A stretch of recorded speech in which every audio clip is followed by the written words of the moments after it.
يسألونك عن الخمر والميسر قل فيهما إثم كبير ومنافع للناس وإثمهما أكبر من نفعهما ويسألونك ماذا ينفقون قل العفو كذلك يبين الله لكم الآيات لعلكم تتفكرون.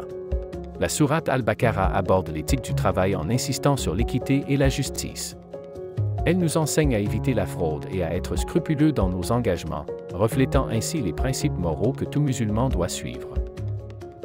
إن ربك يعلم أنك تقوم أدنى من ثلثي الليل ونصفه وثلثه وطائفة من الذين معك والله يقدر الليل والنهار علم أن لن تحصوه فتاب عليكم فاقرؤوا ما تيسر من القرآن علم أن سيكون منكم مرضى وآخرون يضربون في الأرض يبتغون من فضل الله وآخرون يقاتلون في سبيل الله فاقرؤوا ما تيسر منه وأقيموا الصلاة وآتوا الزكاة وأقرضوا الله قرضا حسنا وما تقدموا لأنفسكم من خير تجدوه عند الله هو خيرا وأعظم أجرا واستغفروا الله إن الله غفور رحيم فإذا رأوا تجارة أو لهوا انفضوا إليها وتركوك قائما قل ما عند الله خير من اللهو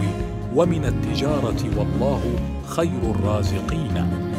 Ces deux sourates Al-Muzammil 73, 20 et Al-Jumu'ah 62, 10 mettent en avant l'idée que le travail honnête et pieux peut être une source d'enrichissement, mais que le véritable succès et la véritable prospérité proviennent de la grâce et de la volonté divine. Elles encouragent les croyants à travailler dur tout en restant conscients de leur devoir d'adoration envers Allah. Le Coran n'encourage pas spécifiquement l'enrichissement matériel pour lui-même, mais plutôt l'acquisition de richesses de manière licite et éthique, ainsi que leur utilisation dans le respect des enseignements religieux. Voici quelques principes islamiques qui sous-tendent l'approche de l'enrichissement. L'islam encourage le travail et l'effort pour gagner sa vie de manière honnête. Les musulmans sont incités à exercer leur profession avec compétence et intégrité, en travaillant dur pour subvenir à leurs besoins et à ceux de leur famille. Cette approche est en accord avec le verset 4h5 du Coran. Ne leur abandonnez pas vos biens, en vous jetant dans la perte par ostentation. Les musulmans sont encouragés à s'engager dans des transactions commerciales qui respectent les principes de justice, d'équité et de transparence. Le verset 2, 188 du Coran déclare « Et ne dévorez pas injustement les biens des gens, et ne répandez pas le mal sur terre, en commettant des actes de corruption. » Bien que l'islam n'encourage pas l'enrichissement pour lui-même, il souligne l'importance de la générosité et de la charité envers les autres. Les musulmans sont encouragés à donner une partie de leur richesse aux pauvres, aux nécessiteux et aux causes charitables. Le verset 2, 267 du Coran stipule « Ô les croyants! Dépensez des meilleures choses que vous avez gagnées et des fruits que nous avons fait sortir de la terre pour vous. » Les musulmans sont encouragés à assumer leurs responsabilités sociales envers les membres de leur communauté et envers la société dans son ensemble. Cela inclut le soutien aux nécessiteux, la participation à des projets de développement communautaire et la promotion du bien-être général.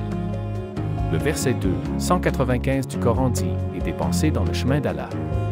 Et ne vous jetez pas par vos propres mains dans la destruction. Et faites le bien. Car Allah aime les bienfaisants. » En résumé, bien que l'islam n'encourage pas spécifiquement l'enrichissement matériel pour lui-même, il encourage l'acquisition de richesses de manière licite et éthique, ainsi que leur utilisation pour le bien-être individuel et collectif, conformément aux principes de justice, de générosité et de responsabilité sociale. ربنا آتنا في الدنيا حسنة وفي الآخرة حسنة وقنا عذاب النار